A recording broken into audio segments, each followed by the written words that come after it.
안녕하십니까?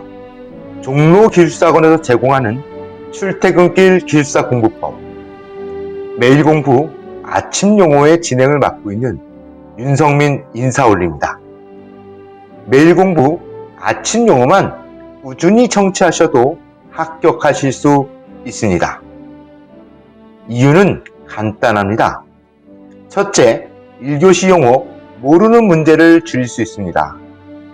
둘째, 핵심 용어만 정리함으로 많은 시간을 투자하지 않아도 됩니다. 셋째, 쉽게 건축 시공 공법을 배울 수 있습니다. 자, 그러면 출퇴근길을 활용한 기술사 공법 매일 공부 아침 용어 지금 시작합니다. 네, 오늘의 문제는 그 매트 기초에서의 다일바 시공 방법하고요. 부마 찰력에 대해서 한번 이야기를 한번 해보도록 하겠습니다. 매트 기초의 다일바. 자, 이 얘기를 하기 낫나라면 얘는 한마디로 얘기하면 한글말로 얘기하면 연결철근이죠. 그리고 다른 말로 일본말로 얘기하면 사시낀이라고 그러죠. 네. 자, 여러분 왜 연결철근이 나오는 거예요? 도대체가 이유가. 자, 여러분 철근은요. 자, 예를 들어고 10m짜리라고 칩시다. 얘가 10m짜리예요. 또는 12m짜리도 나오죠. 8m짜리도 나오고요. 자, 그런데 철근을 갖다가 원래는 이렇게 연결이 쭉 돼야 되는 거잖아요. 한마디로 얘가 연결이 쭉 돼야 되는 거예요. 그쵸? 그런데 10m짜리 12m짜리 밖에 나오질 못해요. 철근이. 이유는 왜 그렇죠, 여러분? 더 길게 뽑을 수도 있지만 이 연결 철근의 가장 큰 문제는 뭐냐면, 왜 연결 철근이 생기냐면 트레일러 있죠. 예, 트레일러가 실을 수 있는 길이가 최장이 14m 밖에 안 돼요. 왜? 우리 도로교통법상 16.3m만 돼 있거든요. 트레일러가 길이가. 네. 근데 운전석 빼고 와요. 그러면 14m 정도밖에 더 되겠어요. 그러니까 길어봐야 15m 또 튀어나온단 말이에요. 그러기 때문에 그렇게밖에 생산이 안 돼요. 그러다 보니까 자, 우리 슬라브 철근을 이제 배근을 하게 되면 요런 데다가 요렇게 다시 또 요렇게 해갖고 여기서 연결 철근에 결속을 해주잖아요. 요거를 우리는 뭐라고 그래요? 이음길이라고 하잖아. 이음길이. 그쵸? 왜? 철근을 이어주니까 이음길이지. 이상 요만큼의 이음 길이가 확보가 돼야지만이 철근이 어떻게 흔들리지 않는다는 얘기거든요. 그렇다면 이 연결철근은 그런 의미로 받아들여야 된다는 거예요. 이음을 하기 위한 철근이다. 한마디로 여기 지금 요 도면을 한번 보겠습니다. 기초를 끊어줄 경우 요 도면을 한번 본다라면 여기서 나와 있는 철근이 어떻게 돼 있어요? 이렇게 있겠죠. 얘도 마찬가지지. 응? 이렇게 있겠죠. 그쵸? 얘가 철근이니까. 결국에는 뭐야? 이음을 하기 위해서 만드는 게 연결철근, 즉 다일바예요. 그쵸? 자, 그랬을 때 다일바라는 것은 전단력을 전달하기 위해서 구조물과 구조물 사이에 시공되는 구조용 강봉이죠. 그쵸? 죄송합니다. 연결철근을 총칭하는 것이 현장용어로 사시낀이라고도 해요. 즉 다일바라고 하는데 요즘 현장에서는 잘 사용하지 않습니다. 사시낀이라고. 그냥 다일바라고 얘기하던가 연결철근이라고 얘기하지 일본말 쓰는 거는 그닥 좋은 건 아니겠죠. 그렇다면 제가 한번 또 여쭤보죠. 여러분 이런 슬라브가 있다고 칩시다. 벽체가 있고요.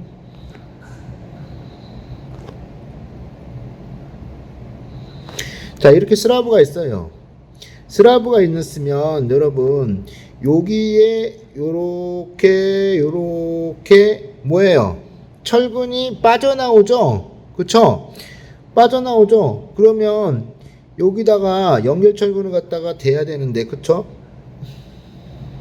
되고, 되겠죠? 그리고 이렇게 결속을 해줄 거예요. 자, 그렇다면 여기서 나오는 이 부분은 연결철근이 아니야. 여기도 연결철근이 있죠. 이어줘야 되니까 벽체 철근도. 그쵸? 자, 그래서 연결철근이 생기고, 그러고 나서 여기다가 거푸집을 대주잖아요. 그쵸? 맞나요? 그리고 여기다가 이제 그 강목을 대서 거푸집을 대죠. 여기다 못을 박아야 되니까. 그리고 여기다 꽁구리를 부어요. 그쵸? 자, 거푸집을 타령했습니다. 타령했어요. 그럼 타령하고 나면 이쪽에 조인트가 생기겠네. 외부로 봤을 때. 그쵸? 이런 조인트를 뭐라 그래요? 컨스트럭션 조인트죠. 즉 시공 이음이에요. 누가 일체화로 시키라고 그랬지 이렇게 끊어서 타설을 하라고 그랬어요? 그쵸? 일체화가 됐을 때 구조적으로 문제가 없는 거예요. 그쵸? 이거는 누구 때문에 생기는 거야? 시공자에 의해서 생기는 거잖아. 그러니까 시공이면 컨스트럭션 조인트. 교수님, 그럼 콜드 조인트는 뭐예요? 아, 콜드 조인트는 레미콘차가 늦게 와가지고 생기는 게 콜드 조인트지. 그죠? 자, 레미콘차가 90분, 120분 있잖아요. 2시간하고 1시간 반. 그것보다 더 늦게 왔어. 그쵸? 그러면 일본말로 레미콘에 있는 콩구리가 가다마이졌다고 그러잖아요. 응? 반죽질기가 댐비빔이 돼버렸다고. 그러면 뭘 넣어줘야 돼? 유동화제를 넣어줘야 되잖아요. 그쵸? 우리 유동화제 저번에 한번 배웠던 걸로 기억이 나는데 유동화제 넣어줘야 되잖아요. 그쵸? 맞나요? 예. 그렇게 되는 상황이 벌어지는 거예요. 그러면 여기 나와 있는 이 부분도 마찬가지야. 여기 부분도 여기는 선 타설된 거잖아요. 선. 얘는 후 타설이고. 그쵸? 근데 나는 바로 타설을 하려고 했는데 이 후 타설되는 부분에서 뭘 어떻게 레미콘차가 늦게 왔어. 그러면 여기 부분이 콜드 조인트가 되는 거지. 누구 때문에? 레미콘차 때문에 늦게 와가지고. 그러니까 컨스트럭 조인트와 콜드 조인트는 구분할 줄 알아야 돼요. 자, 그래서 기초를 끊어칠 경우에는 요렇게 생겼다라고 볼 수 있겠고요. 그쵸? 그 다음에 벽체는 요렇게 될 테고, 기초는 요렇게 될 테고, 그쵸? 평면도 상으로는 요렇게 될 겁니다. 자, 그런데, 여기 나왔네, 이미. 여기서 지금 상부 기둥에 있는 벽에 있는 부분이 다일바가 나왔네. 역시 우리 책은 좋아요. 그쵸? 그래서 일반층에 다일바 1년전치 같이 시공을 하죠.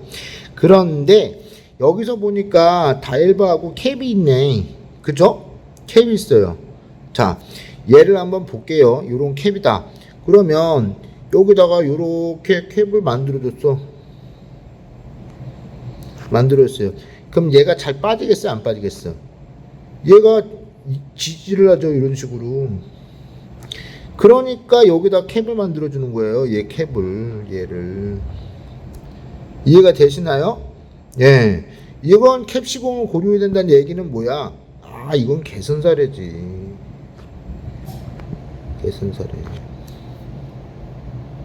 개선 사례죠. 예.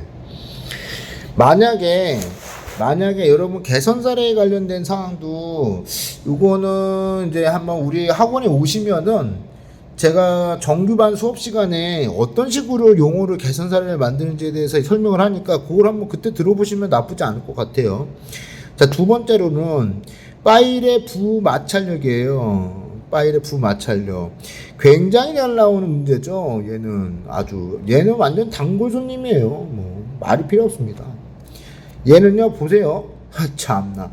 01년도, 03년도, 05년도, 08년도, 10년도, 15년도, 18년도, 19년도까지 나왔어요. 얘는 완전 단골 손님이야, 얘 파일은. 근데 대웃긴 건 뭐냐? 얘는 마찰말 쪽에 생길까요? 마찰이야? 아니면 지지예요? 얘죠. 마찰말 쪽에서는 절대로 안 생겨요. 지지말 쪽에서 생기지. 부마찰력은. 그러니까 보세요. 그러네. 지지말뚝은 일반적으로 선단 지지력하고 주변 마찰력에서 상부하점은 지지예요. 근데 연약 집안일 경우에는요, 주변 마찰력이 발생이 돼요. 그래서 하향으로 작용을 하죠. 이때 마찰력을 부마찰력이라고 합니다. 얘는 반드시 지지말뚝에서만 발생이 돼요. 그래서 얘를 저하시키기 위해서는 토지섬유하고 지하수위를 저하시킬 필요가 있다. 흙의 전단력을 증대시켜야 되죠. 여러분, 흙은요, 꽁구리만 전단력이 그게 아니라 흙은 반드시 전단력이 중요해요. 매우 중요해요. 흙의 전단력이 나빠지잖아요. 그러면 무조건 흙막이는 붕괴되게 돼 있어요. 100%예요, 100%. 그거는. 예. 그러기 때문에 흙의 생성과 흙이 스네킹 현상이 암이 스네킹 현상이 일어나던가 아니면 점토질에서 파일링이 일어나던가 뭐 그런 것들에 대한 간극비라든가 간극률이라든가 함수율이라든가 함수비라든가 그런 모든 것들을 갖다가 책에서 공부하는 이유가 흙의 전단력 때문에 얘 때문에 흙의 전단력이 잘못되면 흙의 전단력이 약화돼 갖고 흙이 뽀개져 버리면 무조건 흙막이는 붕괴됩니다. 네. 그래서 부마찰력을 조심해야 된다는 거죠. 근데 자, 부마찰력에 관련된 내용을 한번 볼게요. 얘가 이렇게 돼 있어. 자, 봅시다. 얘는 정마찰력이고요. 얘는 부마찰력이. 얘는 하향자유공학이네. 하향. 자, 타입을 갖다가 꽝꽝꽝 때렸어요. 그러면 여기 선단부에 이렇게 얘가 박혔겠네. 선단부에. 얘가 선단부죠. 예. 자, 선단부에 이렇게 얘가 박혔어요. 자, 박혔는데, 그리고 나서 얘가 연약 집안이다 보니까, 어떻게, 흙을 잡아 당겨요. 이렇게 잡아 당겨. 흙을 잡아 당긴다고, 얘가. 그러면 파일이 여기 박혀 있는 상태로 그대로 있어 있는데, 어떻게, 흔들리는 상황이 벌어지는 거죠. 그렇기 때문에 부마찰력이 되게 중요해요. 그러면 SIP 공법에서 부마찰력이 발생될까요? 예, 부마찰력 발생되죠. 특히 건축에서는 도심지 공사를 하기 때문에 대부분 SIP 공법을 많이 해요. 교수님, 근데 SIP 공법은 또 뭐예요? 아, 진짜 공부 좀 해, 인간적으로. 우리 하고 나서 공부 좀 하세요. 아, 진짜 답답하다. SIP 공법 뭐예요? 자, 구댕이 파. 이렇게. 오고로. 그쵸? 오고로 구댕이 팠어요. 그리고 여기다가 뭘 집어넣어? 파일을 집어넣죠. 그쵸? 그리고 여기다가 뭐래? 경타지, 경타. 탕탕탕. 세 개 정도. 직타는 뭐야? 꽝꽝꽝 때리는 게 직타고. 여러분, 근데 건축공사가 택지개발지구 빼고 도심지 공사하는데 직타는 데가 있어? 직타했다간 옆에 있는 주변에 있는 아파트에서 난리가 나지. 예? 여러분, 직타는요, 택지개발지구밖에 안 돼. 요즘에 그 택지개발지구 하는 데 있잖아. 저 LH에서 하는 신기 3도시. 거기밖에 안 돼요. 웬만한 공사에서는 거의 대부분 경타를 합니다. 주변 소음 때문에. 그렇게 될 수밖에 없고. 그러고 나서 뭘 채워줘요? 뭘 채워줘? 여기다가 시멘트 페이스트를 채워주는 거야. 이게 SIP 공법이에요, 얘가. 거의 대부분 SIP 공법을 사용합니다. 도심지 공사는. 그러면요, 부마찰력의 영향은 어떻게 될까요? 집안 침하, 구조물 균열 생기고요. 파일의 지적이 감소되죠. 구조물 누수 등의 피해가. 왜 그렇게 돼? 아, 얘가 흔들렸으니까 여기 자, 예를 들어갖고 이쪽에다가 지금 메뚜기초 이렇게 채놨어. 메뚜기초 이렇게 채놨는데 얘가 쑥 빠졌네. 그러면 얘가 지지를 해줘야 되는데 지지를 못 해주니까 당연히 집안 침하되고 구조물 균열되는 거지. 그잖아요. 자, 진짜 구조물 균열 어떻게 생겨요, 교수님? 아, 진짜 갑자기 머리가 또 아파져서 그러네. 예, 또 그렇게 물어보시는 분이 계시니까 또 얘기를 해줘야지. 자, 이렇게 건물이 있어요. 근데 얘가 지지하고 있는 게 이런 파일이었어. 근데 얘만 자빠졌네. 얘만 이렇게 쏙 빠졌네. 예를 들어서 부마찰력이 발생해갖고 얘만 쏙 이렇게 빠졌어요. 그럼 건물이 이쪽으로 기울겠지. 기울이면 당연히 집안 침하되고 구조물 균열 생기지. 당연히 그리고 누수 생기는 거 아니에요? 뽀개지니까? 당연한 얘기를 적어놓은 거예요, 여기다가. 그러면 이 문제는 무슨 문제예요, 여러분? 현상 문제지. 부마철력은 말이 필요 없지. 얘는 뭘로 잡아야 돼요? 원인하고 대책이지. 교수님, 그럼 얘네들이 뭐예요? 얘네들이 바로 메커니즘이죠. 얘네들이 메커니즘, 원리. 그쵸? 그래서 발생 원인 한번 볼게요. 자, 발생 원인은요, 연약 집안일 때 생겨요. 치환이 불량하죠. 치환이 불량하다는 얘기는 뭐야? 결국엔 연약 집안인데 거기다가 호박돌이나 아니면 암이나 세석이나 아니면 순환골절 통해서 치환해야 되는데 치환을 안 했을 때 그런 생긴다니까. 그 다음에 파일의 간격이 조밀할 때 생겨요. 진동으로 인한 암밀층화 발생되죠. 함수율이 큰 집안, 물을 많이 먹었다니까 함수율이 많다는 얘기는 걔는 부마철력 발생이 당연히 되는 거지. 피압수 영향이 큰 집안일 때는 부마철 발생이 증대해요. 피압수가 뭐야? 피압수 어려운 거 아니에요. 이쪽에 흘러가다니는 지하수야. 지하에 있는 게 피압수야. 지하수하고 피압수는요, 똑같은 말이에요. 예. 피압수가 곧 지하수고, 지하수가 곧 피압수야. 자, 그 다음에 지표면의 과점을 장기 적재시할 때, 그 다음에 말뚝의 단면적이 기존 말뚝보다 단면적이 클 때, 그쵸? 말뚝의 이음부가, 이것도 헷갈려하는 사람 있어. 말뚝이, 자, 선단부까지 내려가는데, 선단부까지. 근데 토질 유상도를 보니까 선단부에 예를 들어갖고 31m가 선단부예요. 그런 파일을 보통 몇 미터 정도 나와요?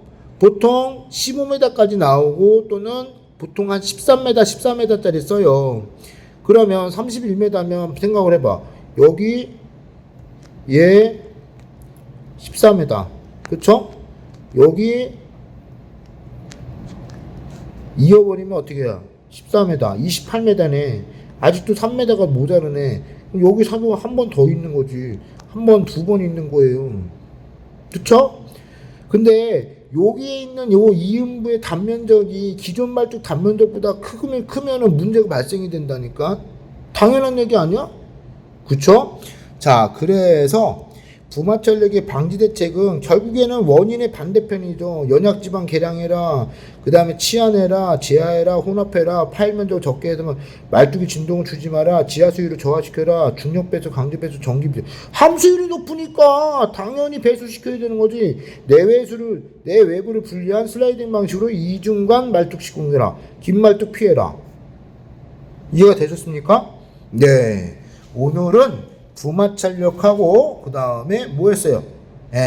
사식ging 연결책은 그거 2개 공부했습니다. 자, 계속 꾸준하게 들어주세요. 그러시면 여러분 반드시 합격히 길이 볼 것입니다. 감사합니다.